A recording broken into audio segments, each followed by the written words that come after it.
Recognize Ranking Member Wyden for his remarks. Thank you very much, Mr. Chairman. Over the last several years, I have heard every member of this committee, all the Democrats, all the Republicans, talk about the importance of independence and neutrality at the IRS.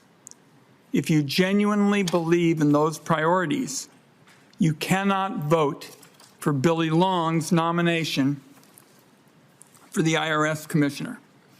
Here's what's known about Congressman Long. He wasn't on the Ways and Means Committee.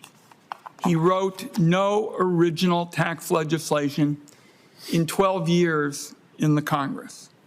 He has no tax policy experience, but he's got lots of tax fraud experience. When he left office, he threw in with a bunch of fly-by-night operators selling tax deals that were sketchy at best.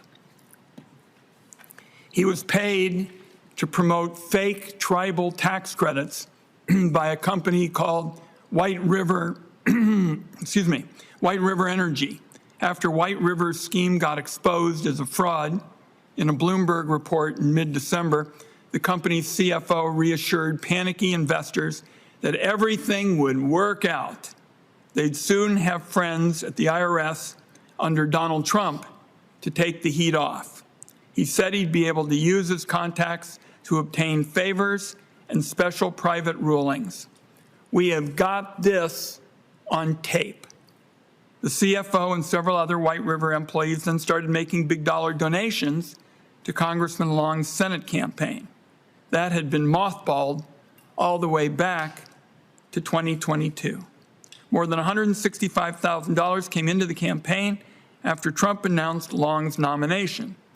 Much of it was from people affiliated with White River. Mr. Long pocketed $130,000 of that himself.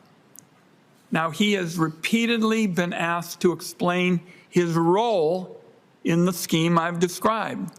What did he know about these fake tax credits?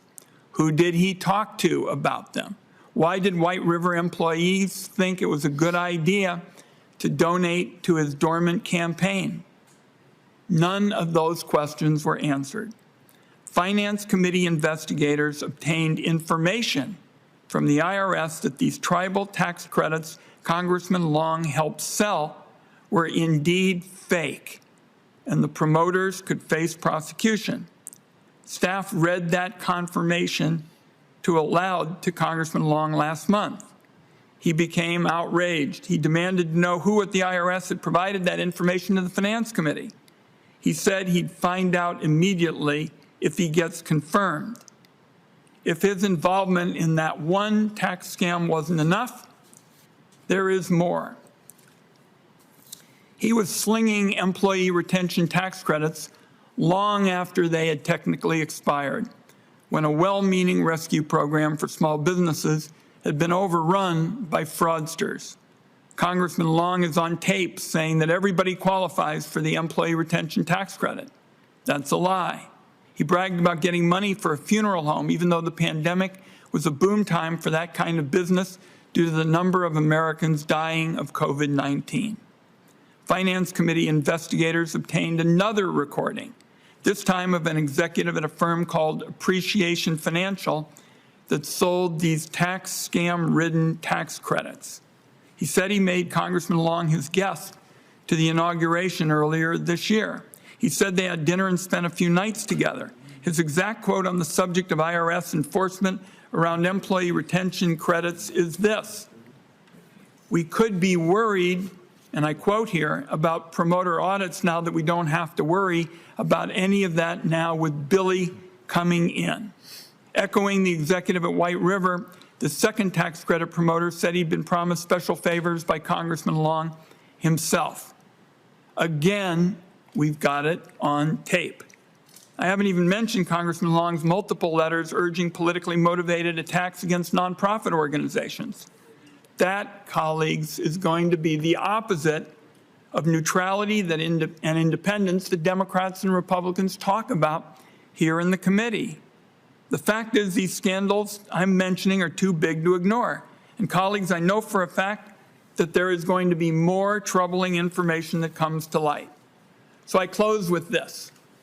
It is not too late to go back and find somebody who isn't surrounded by scandal, who's got the experience managing a large organization, who's got some real experience working on tax policy.